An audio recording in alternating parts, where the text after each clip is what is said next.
Everybody, this is Bonnie Vandermeulen, Training Coordinator for Wisconsin Facets. On behalf of our entire Wisconsin Facets staff, I'd like to thank you for joining us today. Our webinar today is the UW's program on fit families, and our presenter today is Dr. Luis Columna. Dr. Columna is a native of San Juan, Puerto Rico, and he's currently an associate professor in the kinesiology department at the University of Wisconsin-Madison. Prior to coming to Madison, he was an associate professor at Syracuse University. His research focuses on ways to increase the participation of families, especially Hispanic families, of children with disabilities into physical activity, and also his research focuses on ways to better prepare physical activity professionals and physical education teachers to work with diverse populations. It gives me great pleasure today to introduce to you Dr. Luis Columna. Luis? Thank you very much, Bonnie. I really appreciate it. I was talking to a colleague the other day that I moved from Syracuse, New York to Wisconsin looking for the better weather, and that is not working out for me. It's freezing here today. So I appreciate your time. I appreciate you all joining us today. I hope that you're going to enjoy this presentation, and it's going to open your eyes. And I'm not going to talk a lot about research or statistic or anything like that. Just going to talk common language and make it this practical. As you notice, I have this beautiful accent. It's because I'm from San Juan, Puerto Rico. So if you don't understand what I'm saying, don't adjust your microphone. It's my accent. So if you don't understand what I'm saying, just type it on your question and I can respond in Spanish to you. Sometimes that helps. So growing up in Puerto Rico, I always was involved in sports. Went to college and I was a track and field athlete in college, was a long jumper. And when I went to college, one of the requirements to be able to compete is that you need to take a certain number of credits. But when I went there, I wanted to be an engineer, but nobody told me that you need to be very good at math and physics to be an engineer. So I started taking courses in physical education without knowing that I was entering the field of adaptive physical education. When I worked with my first child, Maria was her name, a beautiful girl with Down syndrome, amazing, very funny. And she changed my life. Okay, I said, I'm not going to be an engineer anymore. I want to be a PE teacher. I went to my dad very excited. I said, Dad, I'm not going to go study engineering anymore. I'm going to be a PE teacher. He got so mad at me, he didn't talk to me for 2 years. And he said, you are not going to be making money. You are not going to travel as a PE teacher. He was right about the money part, but I've been able to travel all over the world. So finished my undergraduate degree, then start working at a school, a private school, and I saw this girl walking on her tiptoes at the same time that I was doing my master at the same time I was teaching. Saw this girl walking on her tiptoes and said, I think that should be some type of disability, but I don't remember. I didn't know what it was. When I asked my colleague, said, oh, yes, she had muscular dystrophy. And I felt so bad about the girl, but also I felt so bad about myself that I graduated with a degree in adaptive PE, and I didn't know how to work with a child with muscular dystrophy. I went to do my PhD in Texas, and I told them who I am. They offered me a full scholarship, but they told me that I needed to do a minor in family science. He says, no, I don't want to do a minor in family science. I want to do a minor in biomechanics or motor development, because that's the closest that I can see as an engineer, right? So debating back and forth with my advisor, she got a little bit upset, and as she started getting red, she said, okay, if you want to do a minor in motor development, then you have to pay for your PhD. I thought about it for about 5 seconds, and I told her, you know what? I'm going to love working with families. And since that day, that's what I've been doing for the past 15 years, working with families and trying to expand their opportunities and enhancing the quality of life. So this is where I grew up, about 10 minutes from here. This is in Isla Verde, Puerto Rico. Beautiful weather. I'm just looking at it. I want to cry. But that's where I grew up. And this is where I am right now. in Madison, Wisconsin, in the middle of a lake. So today, what I want to talk to you is about parents and what parents go through physical activity and what can we do about it and what we have done about it. So I have done research with both white parents and Latino families, and we have found that the expectations to physical activity are very different. White families, for the most part, they value the physical benefit of physical activity. I want them to be healthy. I want them to be in good shape. I want them to be enhance their cardiovascular capacity and all of that. Latino families, on the other part, they want to improve their socialization, connect with the families, and teach cultural values. But what do all the families have in common is that they face barriers. They face a lot of barriers, sometimes related to their own family, or sometimes related to the child disability, but the barriers sometimes are environmental and part of the society that don't create opportunities.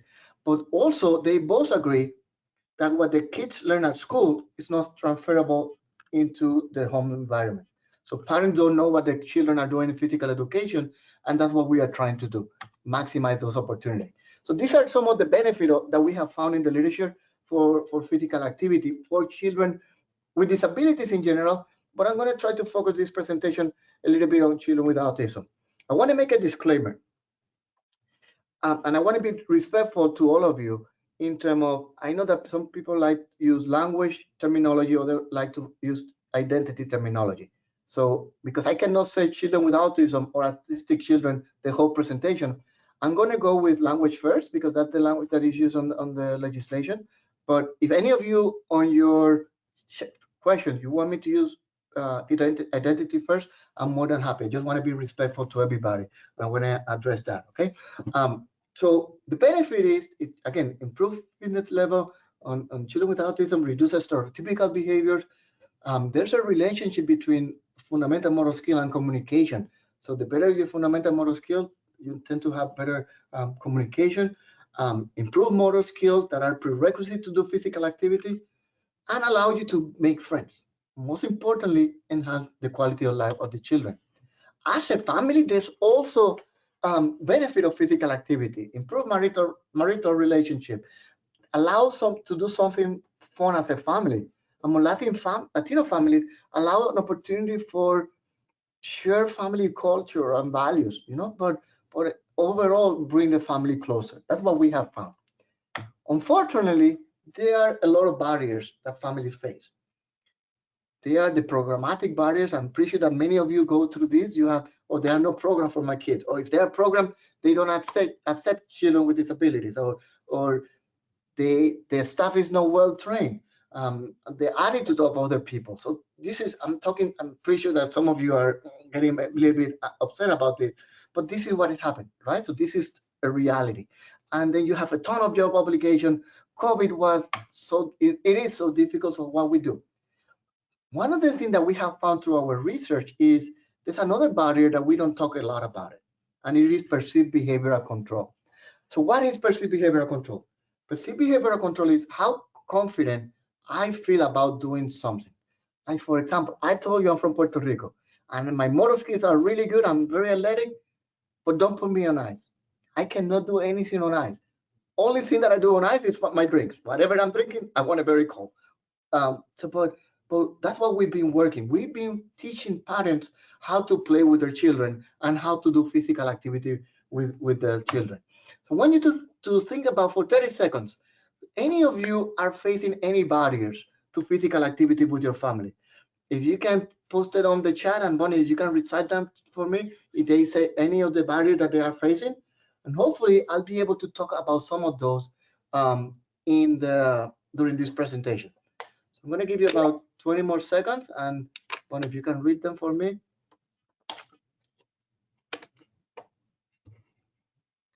Also, I'm talk very fast when I get very excited about a topic, and this is a topic that I'm very passionate. So if I'm going too fast, or if I start talking Spanish, please let us know as well, okay? Bonnie, do we have any responses on the chat or not? Not many, but one of them is, how do you convince some of the teachers that the activities that they're seeing are not willful, but because the child can't do it, they refuse to do it? That is a very good question. Can I answer that question a little bit later on the presentation, because I'm going to talk about that. Sure, sure. I'm And we don't have any others at this time, but we'll save that for later. Okay, very good. So how we start working on this? In 2008, I went to Guatemala to do a sport camp for children with visual impairment. So we had 25 children, and we're organizing the workshop, the program for New York. And when we get there, we told them, if we have 25 children, we're going to need 25 volunteers, mainly physical education teachers. We got there, we have only 5 teachers. Okay, wow, what are we going to do? Well, the only way that we can make this work is let's provide the training to the parents and let's ask them to stay with us. And that way, that's the only way we can do this. Fair enough. We taught the parent all the activities we're going to do on the workshop. The parents were assisting us during the camp. And at the end, I interviewed the families. And one parent told me, Dr. Columna, this is the very first time that somebody teach me how to do something related to physical activity. I have received a lot of information about physical activity, but it's not the same reading about physical activity versus doing physical activity. I said, boom, my light went off, and I said, oh my goodness, that's the best idea I ever received. You're going to make me famous one day. And that's how we ended up. And then a couple of years later, I designed the first fit families for children with visual impairments. So basically, we taught parents how to play with their kids, right? This is the next 2 slides is the only research topic that I'm going to talk, but I'm going to explain it in a very simple way. We use 2 theories to guide our program. One of them is dynamic system theory. Dynamic system theory tells us that we move because of the interaction of the individual, the task, and the environment. The individual is the child. The child is going to have a functional or structural constraint. They may have mobility issues. They may have visual problems. They may have sensory processing disorder. We need to understand the child first. Once we understand the child, we can then modify the task or the activities, the game and the activity or the equipment that we provide, and the same way the environment, where we're going to do these activities. So this is one of the theories that guide us. The other theory that guides us is called the theory of planned behavior. The theory of planned behavior tells us that in order for us to do a behavior, in this case, if we want to be physically active, we need to have the intentions. I had the intention to lose weight. I had the intention to do exercise. But your intention is governed by your attitude, how important you think it is. Subjective norm, how those people who are important to you, your spouse or your family member, think that you doing that activity is important. And perceived behavioral control, how competent I think I am to do that behavior. So those are the 2 theories. So I want you to have those, so you know, okay, we are not making this stuff up. So we have a rationale for doing this. So this is the first program we did on visual impairment. We did 4 workshops: orientation and mobility, physical activity and motor development, aquatics, and sport. Orientation and mobility, we did it because the kids need to know how to move in the environment. Physical activity and motor development because they lack opportunities to do this. Aquatics, because aquatics is the #1 activity for kids with visual impairment, and sport because they don't have that opportunity. So this is an example of how the program works. In here, we are teaching the parents in a separate gym a sport that is called goal ball. That is a combination of soccer and bowling. So we are teaching them how to defend the goalie. While the parents are doing that, the kids are in another gym learning other strategies related to the sport. Then the second part, the parents and the kids get together, and the parents practice what we taught them. They practice that with their kids. So basically, we are mimicking what is supposed to be happening in physical education classes. The kids go to school, they learn something, then the teacher communicate with you, hey, listen, we are learning this, you should teach that to your child. So taking that, what we learned from visual impairment program, we then created a program for children with autism. It's called Fit Families, the Autism Spectrum Disorder Program. So we did 4 programs as well: sensory integration, aquatics, communication, and sport. Remember, the visual impairment have 4 workshops as well, but here I'm not including orientation and mobility because many times kids with autism, they don't need orientation and mobility unless they have a visual impairment, right? But then sensory integration, because that is a hallmark of a disability. We did communication because that's also a hallmark of a disability. Sport and physical activity, because similar to kids with visual impairment, they lack opportunities. But aquatic, we did it because drowning in there is the #1 cause of death among kids with autism. However, the kids love the water, but then we need to teach them how to dive. So, we one of the things that I like most about the program is that I can work with the parents, I can work with the kids, but I can give them equipment for free. And I'm going to talk to you about that in a little bit. I want to play this video with you. It's about 3 minutes long. So you can see what people is a say. program that provides physical activity experience for families of children with disabilities. In this case, we are working with families of children with autism. We are teaching the families how to play with their children. We are teaching the families how to create physical activities opportunities for the entire family. We know that a lot of kids with disabilities, including autism, don't do a lot of physical activity, and families often feel really unclear about how do I engage my kids more effectively in play, and how do I do it in a way that's fun and not therapy and not work. We hope to be able to help work with families to utilize this structure to play more effectively with their kids, and then hopefully to use that to train future teachers to also implement this in classrooms. And as a parent with a young boy with autism, a program like this, like Fit Families, is important because there are no other programs like it. There really isn't anything where we can work hands-on with our kids and be educated in this way. We're being educated on how to integrate physical activity into our kids' lives. People may tend to look at the children and think of all the things they can't do, when really there's a world of things they can do. Our foundation, the Human Blue Bayheim Foundation, we're all about Central New York, and now recently we're funding the equipment that's used for the adaptive physical education for kids with autism. And they come in and they're introduced to the equipment and use it for a while and take it home and continue that use. And it's not like just come for an hour and use this and go home and come back in a week or two. It's continual, it's every day. So why not doing it? So we have the resources.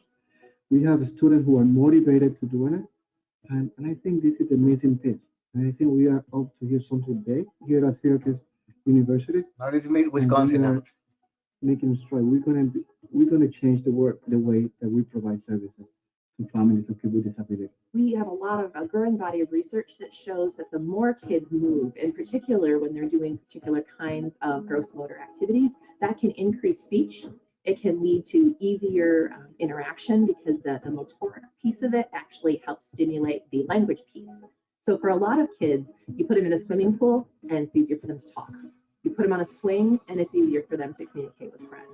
Trying to combine the physical with the cognitive is really important. We have enjoyed this program so much. Anytime you see your child be successful, it's amazing, and I cannot explain the joy. And to see a child be successful in something that evaluations, physical therapists, teachers have said, this is something that's hard for your child, this is something your child may never do, and then to see them succeed and enjoy it, it's amazing. So we learn a lot on Syracuse. We learn a lot. We had 2 groups. Like I said, we gave them equipment. We create an activity booklet. We communicate with them via text messages.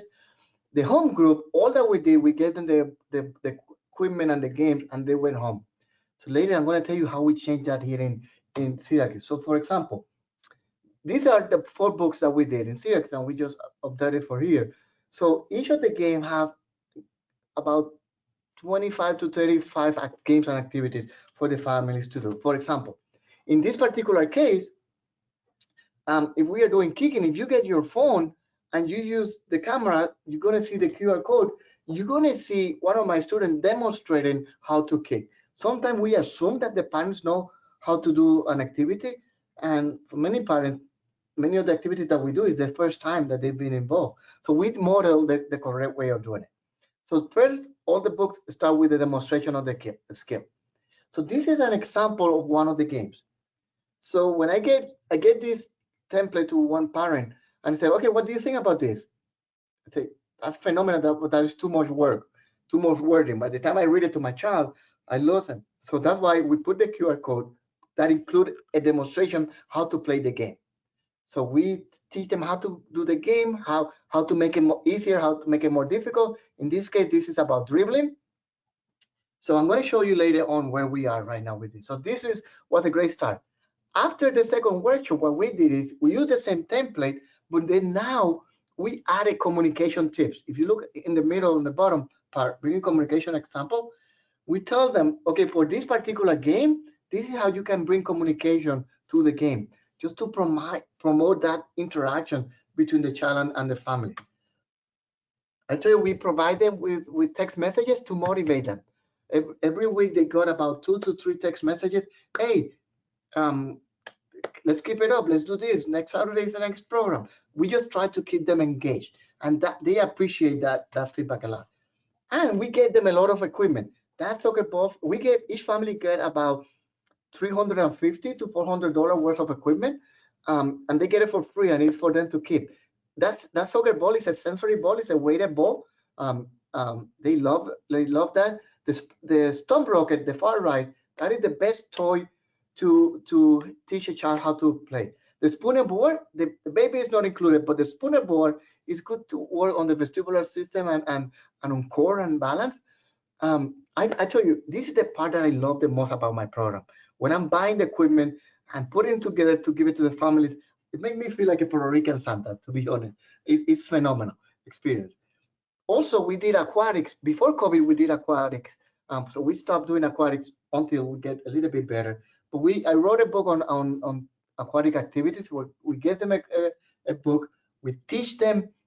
We give them equipment related to aquatics. So we provide a lot of opportunity.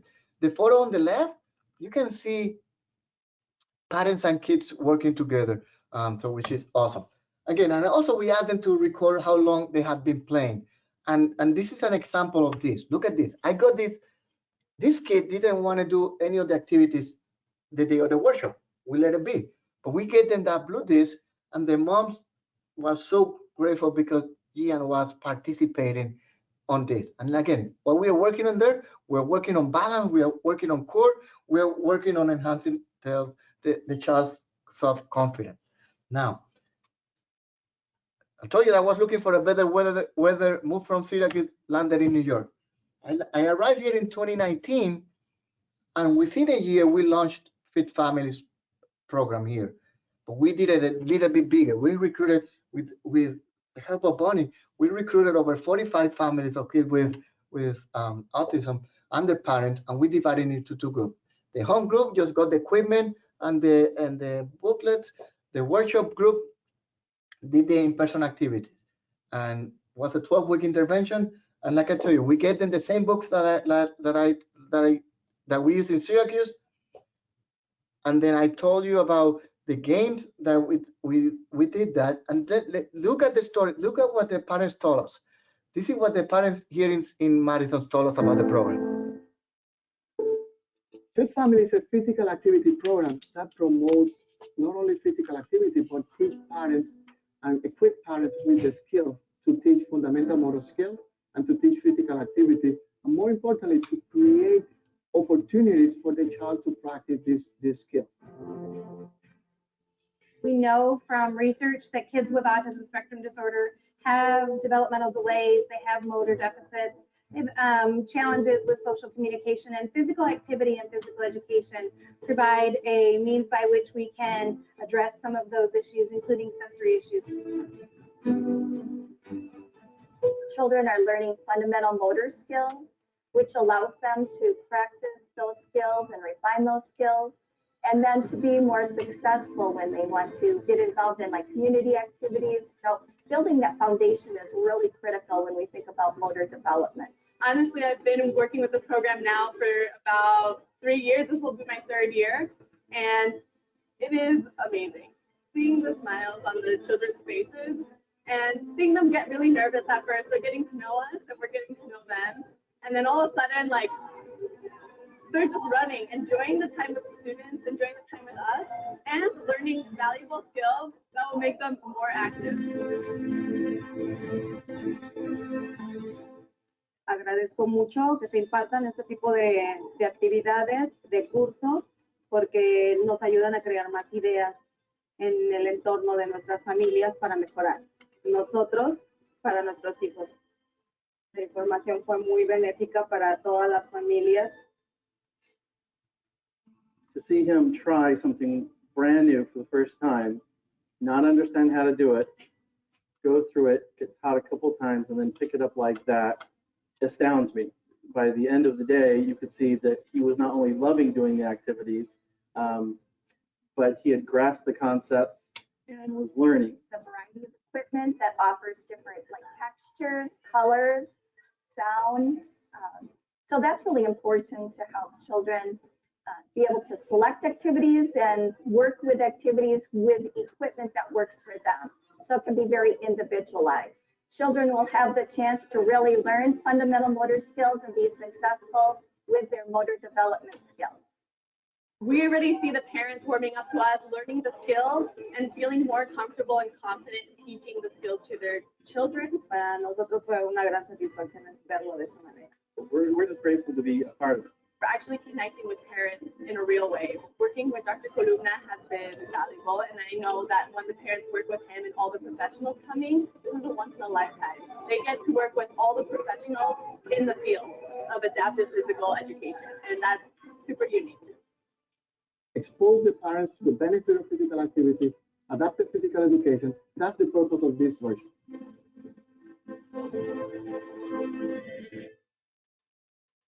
So we are where, oh, hold on, what happened here? Okay, we are where we are because of the feedback we have received from the families. I told you that we created the booklets, right? The physical activity booklet, and the parents told us, oh, we love it, it's really good, but it's difficult to go outside with my child, with the equipment, with my phone, with the booklet, to scan the QR code and all that. It would be so cool to have everything into one place. So because of that feedback, we created the Fit Families app. And I have written books and I have written chapters, but this is the thing that I'm more excited about it, because we were able to put everything that we have worked for years into just one place.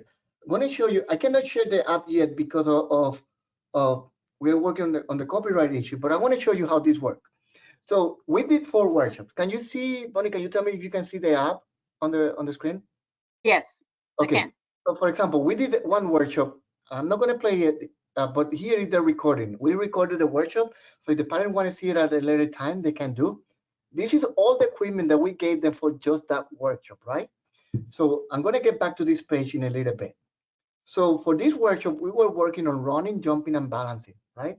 So if I go to running and I tap into this game, we are telling them what equipment they're going to need, the modification, and the communication tips. So basically, the same information that we provided in the booklet, we have it in the app. So I play here the game. So we recorded these videos in our lab. So the kids are playing and fast forwarding, but then for each game, we provided modification, right? How you can make it easier, how you can make it more difficult, right? So then, but one parent told us, okay, what about if I don't want to play by skills? What about if I want to play by toy? Because kids with autism sometimes they are drawn to a particular toy. So let's say that a child want to play with a Polyspot, then we have all of the games that use Polyspot. We have it into just one area. So that way, the parent, if they want to play with Polyspot, okay, this is a toy that you can use Polyspot, and then you can go ahead and do those activities. Here also, the parent can communicate with us via text message or via phone. And I went too far. And then we have the 4 workshops that I told you: communication, physical activity, and sport. And then we have another set of activities for aquatics, but we don't have it available right now because we are not doing aquatics, right, at this time. So what is next? My goal is, so, you know, I told you from the very beginning, I'm a Latino faculty here. My goal is to translate all of this for the Latino community. Yesterday, we just submitted a grant to try to pilot the program with Latino families in California first. But then my goal is to be able to do a multi-site study between California, Wisconsin, Texas, and Puerto Rico. That is my vision. That's what I'm trying to accomplish. Now, so what we're going to do? We're going to translate all that we have to do it with in other communities in the United States. We want to be able to provide teachers and specialists training about what we do. So I have an idea to create a story where I'm going to bring the parents, the child, and the physical education teacher for them to work together, so as a unit, and see what happens. I know what is going to happen, but I'm excited to see that happening. We need to continue to improve some of the methodology that we have, and like I tell you, I'm working on a multi-site study, delivering the program online. Last time when we did Fit Families here, we had families driving from Green Bay, Appleton, and that's a lot. So can we deliver this completely online? And can we mail the equipment? So I want to try that all over the United States. You are in Alaska, can I send you the equipment? So that's what it is. So for all of this to work, we had to do some pilot data first. So I'm showing you here 3 different research studies that we are conducting right now. So the first one, if you have children with or without disabilities between the ages of 3 years and 6 years and 11 months, there's a QR code. You can complete that questionnaire. It's a very short questionnaire. That would be very helpful. The second study, we are recruiting Latinx parents of children with and without disabilities, ages between the ages 4 and 18. Again, we want to be able to compare. Most of these studies have been done on white families or Caucasian families. So I want to be able to know what's happening on the Latino community, so we can then provide better opportunities. So if you have kids between the ages 3 to 6 years and 11 months, and you want to participate in the short study, please scan the first QR code. If you are a Latino family, a parent, have a child with or without disabilities, ages 4 to 18, please scan the second QR code. And if you are a parent of a kid, this particular one is for kids without disability, ages 4 to 11. And for this one, we are giving families $50 for their participation, because we are asking them to come here to our facilities, and we're assessing the motor skills of the kids in person and online. So that's why the other two, there's no financial benefit, but the last one, yes. So if you would like to participate in the studies, please just scan the QR code and then go from there. Okay. So what is the take-home message for this presentation? I think I either talk too fast, but I can then leave it for question and answer. You need to be creative as a parent. Sometimes we don't know how to do that, right? So you need to be creative. So that reason what I tell all my parents, use what you have. You are the best, your children's best teacher. We are in our programming where we are because we are listening to you. You are giving us ideas how to better work with your child. You're giving us ideas how to better support you. So just do that. Then work on your fundamental motor skill with your child. Teach them how to kick, how to run, how to catch. All of those fundamental motor skills are prerequisites for play and also for physical activity. If you combine throwing and catching, you can play baseball or basketball. So and don't have to be competitive, just for fun. But let's work on those fundamental motor skills.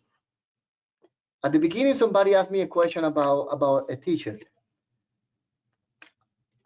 You need to work with a PE teacher or the AP teacher if you have to. It made me so sad how I see many kids that are not receiving the services that they need, sometimes because the parents don't know what services are available. So many times teachers don't feel prepared to work with the kids in the setting. So if you know how to do it, then go for it. We have many parents in our program. They are becoming the teachers, and they are teaching their teachers how to teach their kids. So just have that communication. Ask them, listen, what my child is learning at school. How can I support them? Can you record the game so I can play that game at home? Ask the teacher, if your child have an IEP for physical education, ask that PE teacher to attend the IEP meeting. So you need to be there. The main thing is that I know that it's a lot of work, but you need to be present for your child. You are the best teacher. You need to be present. But with all of that, you need to be nice to yourself. Having a child is not easy, right? And having a child with a disability is amazing, but come with different challenges. And some of you, this might be your first experience working with a child like your child, but you need to be nice. You are doing an amazing job. Do what you can, and we are here to support you. If is there anything that we can do to help you, just do not hesitate to contact us. We are here to help you, and we're still learning. And if you have any idea of a program that you think we should create, just let us know, and we'll try to make that happen. With that said, hay una pregunta. Do you have any question for me? Yes, I do have some. One goes back to the question that you asked for barriers.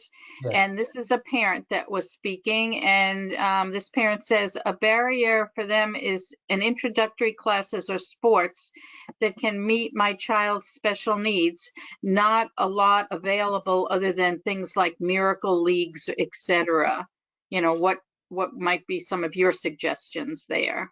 Yeah, exactly. That is a problem, and that's why we are creating this program. We're gonna ask the question. That's why we are creating this program, so we can teach you, so you can then, so we can then create opportunity for your child. Um, like right now in our lab, we do intervention research. I cannot recruit because we don't have permission with this, but I'm going to tell you what we are going to be doing in the future. I'm not recruiting, I'm just telling you what we're doing in the future. We are planning to do a yoga intervention for kids with autism. We also are planning an intervention, a strength training intervention, like when you go to a gym. So we can, and what we are deciding is, do we do this only for the kids or we bring the parents? So if you want to go to the gym with your child, you can do that. And right now we are working on children, little children, but we want to continue expanding it for older adults, you know. So that's my that's my goal. But I do know this. In La Crosse, I have not been there yet, but they created an amazing accessible park, community park. That I want to go see it to see if we can do intervention in the park. There literature that says that having close access to a community park promote physical activity. But what my experience is telling me, that even having a park, sometimes parents don't know how to play with the kids in a playground. So I want to do that. I want to be able to teach parents how to do it. And if you have a great study how to do it, let's go for it. So unfortunately, there are not that many programs available right now. Okay, the next one says, my child gets overwhelmed by the large gym and loudness. He often asks to take breaks. He does so much better outside.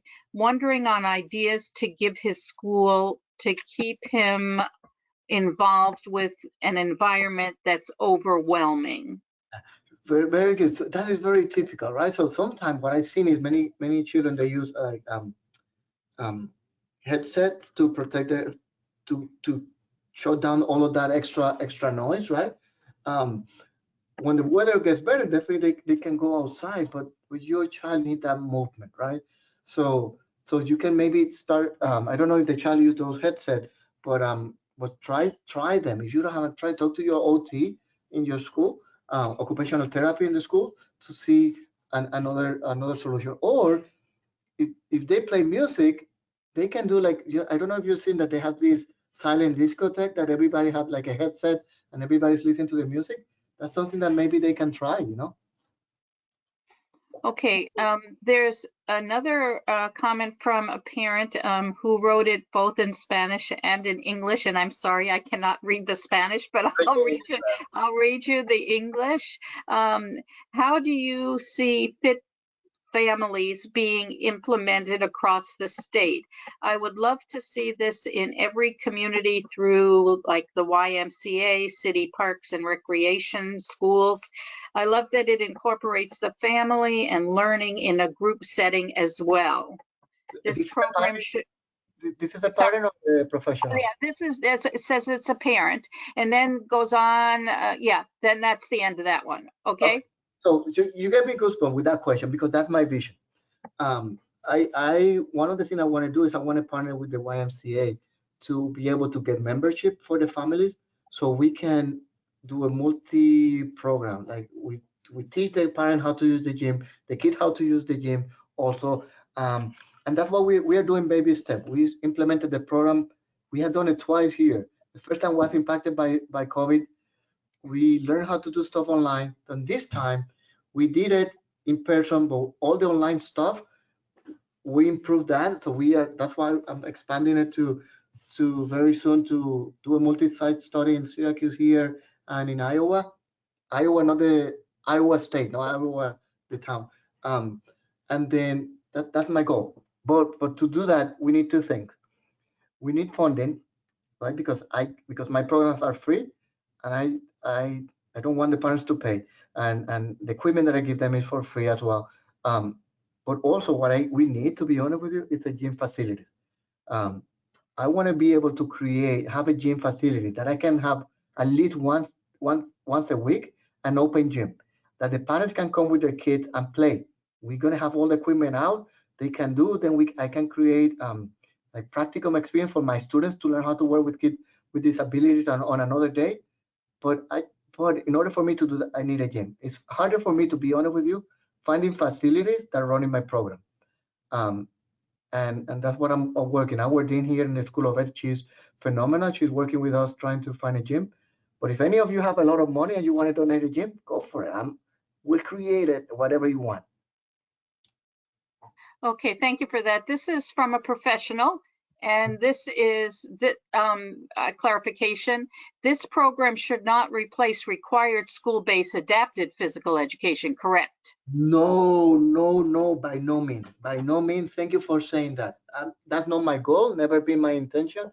This is to support.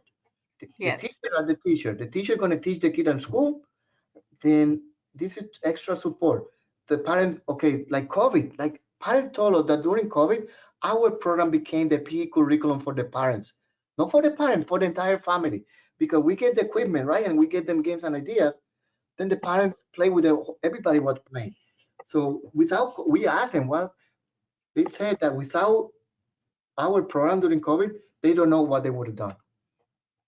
So no, this is not by no means replacing PE.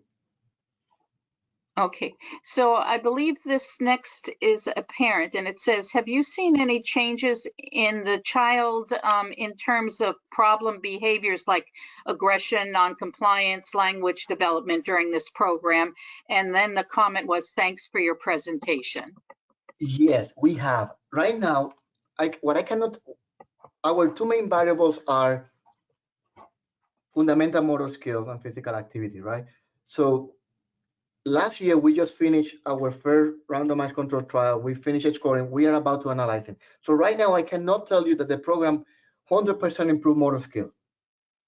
From a subjective point of view, I see an improvement, but I need to have the data, right?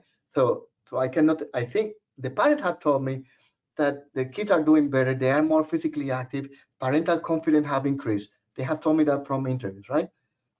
Also, the parent had told us that how the kids are engaging better by interacting with them. We measure adaptive behavior and all of that, like brushing the teeth and all of that. While that's not we don't teach them that, but apparently there seems to be some type of association between the two. But definitely what we're seeing is the parents saying that, because again, physical activity reduces stereotypical behavior and helping us feel calmer. So if they are playing, then the kid's gonna feel better, right? So a short answer for that is yes. The responsible answer is that I cannot tell you 100% that that's happening. And I just like to make a correction on that. The person that asked that question is a person who works with kids on the spectrum. Phenomenal. Okay, great. Thank you for saying that.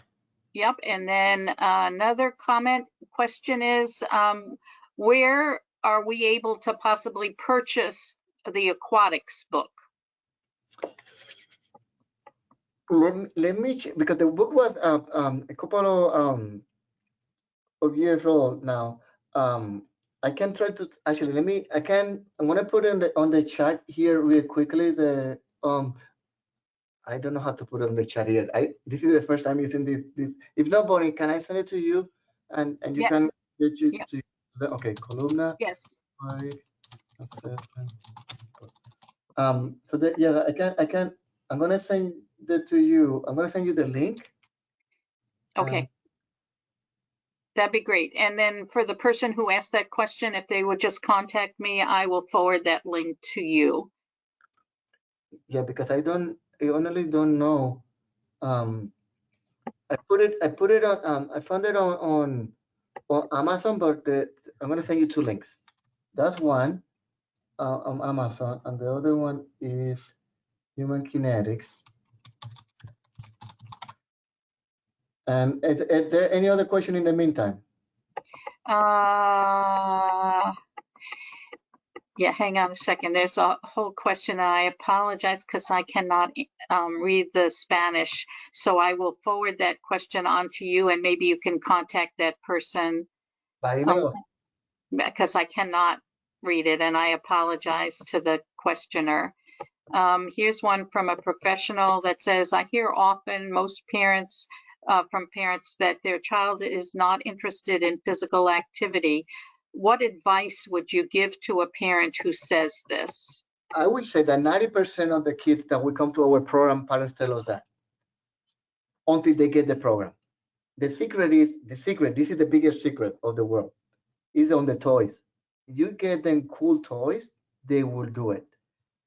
And we have families telling us that before the program, the kid didn't have friends, but because we are providing the equipment, now they become the cool kids, right? And they have the cool equipment. I remember in Syracuse, a mom come crying to me. He said, "What's happening? What? I thought that there was an accident or something. My child is 10 years old, and for the very first time, he was invited to a birthday party by another kid, and everything started because of the equipment that we gave them, and they playing together. So the challenge is how you present the activities. As you know, kids with autism are drawn to technology as well, right? Their phone. So the fact that we have the app, they watch the video, and then you use a reward system. We teach parents how to work on that reward system. You want to play on the iPad for an hour? Yes, but then we have to start baby step. Start 20 minutes playing outside, and that's how you start working with them. Another comment we have is, what suggestions do you have for higher functioning individuals for whom the main issue is really motivation? What other reward and or incentive-based programs would there be for support?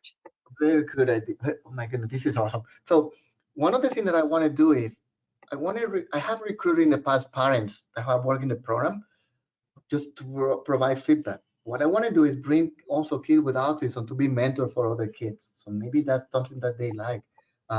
Again, that's why we want to also do the strength training program.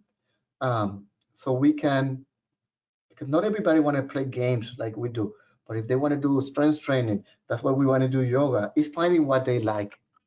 You know, maybe they like horseback riding, maybe they love biking or kayaking. So finding their interest, and the only way to find out is just exposing them and see what they like. Okay, there are a couple of other questions that are in Spanish, and what I might suggest is if that person who is writing, or persons that are writing those questions, can they send them directly to you, Luis, so that you can answer them for me, because I cannot answer those and I cannot transcribe it to you, so I apologize. Can I see? Oh, I had access to the. Oh, good, because I tried to make that possible. Can you see it? I can see the chat, but I cannot see the response that you're telling me. It would be under the question box. We do have some other questions, and we have a couple of more minutes, but if I could suggest that those individuals please forward their questions directly to you, you'd be more apt to be able to answer them. So my email is right there. You can definitely email me there. And like I said, we have different projects going on right now, different studies, and I want to make a huge difference here in Wisconsin. And we have the good news is that the university had the infrastructure, we have the resources. The only thing we're missing right now is a gymnasium that we can be more creative with this activity that we want to do. But yeah, we are here for a long haul. So. Okay, a couple other questions for you. Is it possible to participate multiple times in this program? The short answer is Yes and no. That's not a good answer, but yes and no. Not as a participant, we may assign you different roles, because sometimes what we do is we do the same and we tweak it here and tweak it a little bit there. Um, so we can have assigned different roles. If you were a participant in our program recently, then we can involve you different role, and then we make it happen. So I think this next question that I have is basically asking, is there a way to offer some of these things without being necessarily reward or incentive based? And Uh, if the person that asked that question could kind of refine their question a little bit more, I'd be able to present it probably a little bit better. I think I know where they're coming from. Um, um, Correct me if I'm wrong. Related to ABA, right? Um, so, so ideally, what you do is that the person find the motivation on their own, right, to do activities. Right now, we are not providing like motivation itself. The only motivation that we're playing is that, hey, you have this game and this activity, and then you find the motivation. That's why we do stuff, right? So we definitely don't use punishment, but definitely for some kids, um, the reward is what works for them, but it's also modeling. It's part of it. Your child sees that you are physically active, they may imitate you. But like I said, what we have learned is that sometimes parents don't know how to do it, or they are not physically on their own. So it's every family. Well, we're from one child, and I tell you, like, what is working for us right now may not work for another family. So each family is unique, and that's why we talk to the families on an ongoing basis when we are running our program. Between workshop, we interview them, or we communicate with the parents to know what is working and what is not, and we try to address the different needs of everybody. And then let me just make a comment from one of our co-directors who also wanted us to thank those people who were asking their questions in Spanish and let them know for sure that we will be following up with them after the training, so that both with Luis and with us, we'll be able to get your questions answered for you. Another questions, if another mind, let's see. The skills that these kids acquire, or their parents acquire, how can we continue to motivate them more, I believe is what the question is. Yeah. Okay. Good question. So what we do is I'm going to talk a little bit about research. So we do a pre-test. We assess the motor skills before, then we assess them after, right? 3 weeks after we are done the program. Sometime we have done, depending how much money we have, to be honest with you, we assess the motor skill 3 months or 6 months later to see if they were able to retain the motor skills. In Syracuse, when we did that design, that we assessed the motor skill 3 months later, the kids were able to retain the motor. They didn't improve, but they remained the same as post-test, which is good, because what literature is saying that a kid with autism get older, the motor skills tend to decrease. So the fact that we were able to maintain it was encouraging. And in our case, the equipment that we gave them and the app, when we gave it away, we don't get that back. It's for them to keep, so they continue to communicate. Another thing that we're trying to do is, especially when we do the program in person, is encourage that partnership, that networking, and that the parents can participate on their own afterwards. Okay, and then I have one more question or comment for you, and then maybe you can discern the differences a little bit. So the comment is from a professional, and it says that most or much of the content and the gross motor skills look like, quality-based adapted physical education programming. So how would you differentiate your program from what should be in the schools? One of the things that we do is that we work with the parents. Typically, teachers don't have the time or don't have the skills to work with the parents, right? That's one. Other, we tend to have more resources than the teachers can have at school. Teachers sometimes cannot give away the equipment for the families. I'm an adaptive physical education by training, right? So I'm taking what I learned as an PE teacher and put it on steroid at here in the program. And what happened is sometimes physical education take a back burner on the parents. They are focused on occupational therapy and on academics, behavior programs, and all of that. And physical education doesn't get the importance. And to me, to be honest, if you are not physically active, everything else doesn't matter, right? So you don't have good health, you are not going to enjoy everything else. So that's what I'm trying to do, to promote physical activity and teaching parents how to do it. Because what I hear all the time is, oh, there are no programs, or my kid is at home all the time, I don't know what to do. I have the money, I don't know I don't know what to buy. Or I don't have the money, nor I don't know what to buy. So we are trying to do that and create a culture that we can promote that. That is even more accentuated among the Latino families, that when they go for the first time to the country, they don't know what to do. They don't have a big network of family here. So what we do, I'm glad that I just got an email from a person in Wisconsin that work with Latino families. I learned about this group, so it's phenomenal. So I'm excited to hear about that. But that's what we do. It's like we are using.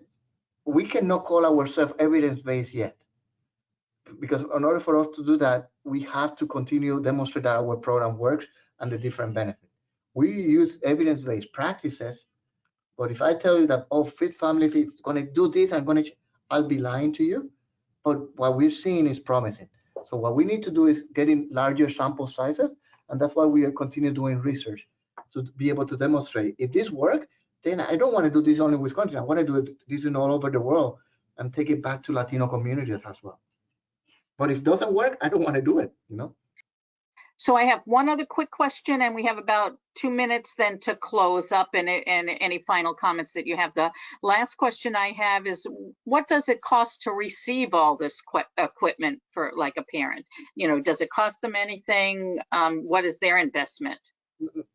Parental invest, if they are participating in our program, we give them everything for free. Actually, it's about $350.